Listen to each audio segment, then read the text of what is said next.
नमस्कार। आज हम एक बहुत ही दिलचस्प विषय पर बात कर रहे हैं, अनुशासन। अक्सर हम इसे थोड़ी सख्ती या किसी बंदिश की तरह देखते हैं, लेकिन हमारे पास एक टेक्स्ट है, अनुशासन सफलता की अग्नि, जो इसे बिल्कुल अलग नजरिए से देखता है।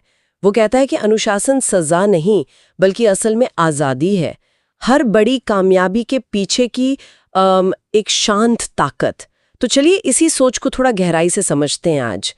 तो पहली बात जो इस टेक्स्ट में मुझे बहुत अलग लगी वो ये है कि अनुशासन मतलब स्वतंत्रता। ये कोई बाहर से थोपी हुई चीज़ नहीं, बल्कि एक अंदरूनी फैसला है, खासकर तब जब कोई आपको देख भी नहीं रहा हो, है ना? हाँ, बिल्कुल। और इसे स्वतंत्रता इसलिए कहा गया है क्योंकि ये हमें हमारी जो फौरी इच्छाएं होती है ना, या हमारे बहाने, या फिर वो एक जगह रुके रहने की आदत, उनसे आज़ाद करता है। टेक्स्ट साफ करता है यही वो चीज़ है जो सिर्फ सपने देखने वालों को उन लोगों से अलग करती है जो सच में कुछ करते हैं। हाँ, ये बात तो एकदम सही है। टेक्स्ट में आगे ये भी है कि ज्यादातर लोग सफलता तो चाहती हैं, कौन नहीं चाहता, शोहरत, पैसा, मन की शांति।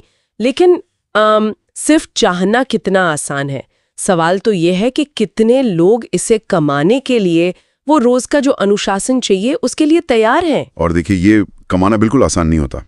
इसमें ना मुश्किल चुनाव करने पड़ते हैं। जैसे टेक्स्ट में लिखा है, सुबह उठना जब शरीर कह रहा हो कि सो जाओ, या फिर तब काम करना जब ध्यान भटकाने वाली 1000 चीजें हों। इसमें आराम को ना कहना पड़ता है, अपने विकास को हाँ कहना पड़ता है। ये रास्ता हमेशा ग्लैमरस नहीं होता, आकर्षक नहीं होता, पर टेक्स्ट के मुताबिक फायदेमंद हमेशा होता है। तो अगर सिर्फ चाहना काफी नहीं है और रास्ता भी मुश्किल है, तो फिर क्या चीज है जो हमें चलाती है?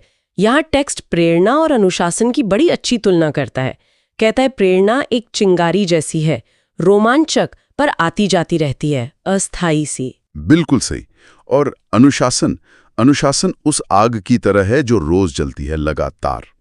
कहने का मतलब है, अनुशासन तब सामने आता है जब वो प्रेरणा वाली फीलिंग चली जाती है, जब थकान होती है, जब नतीजे दिखने में देर लगती है, या जब कोई तारीफ करने वाला भी नहीं होता, कोई ताली नहीं बजा रहा होता।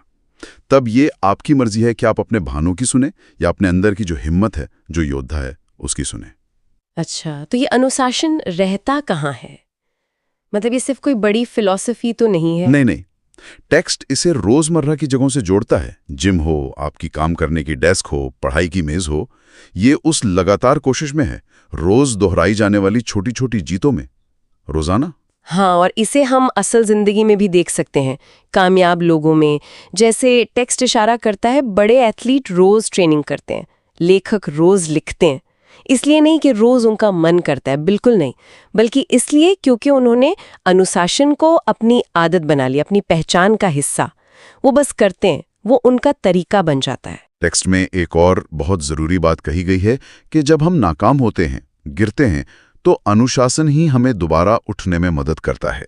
और शायद यही असली बढ़त है ना? कोई हमेशा सबसे मजबूत या सबसे होशियार शायद ना हो पाए, पर टेक्स्ट कहता है कि सबसे अनुशासित जरूर हो सकता है। सही कहा, यही बढ़त है।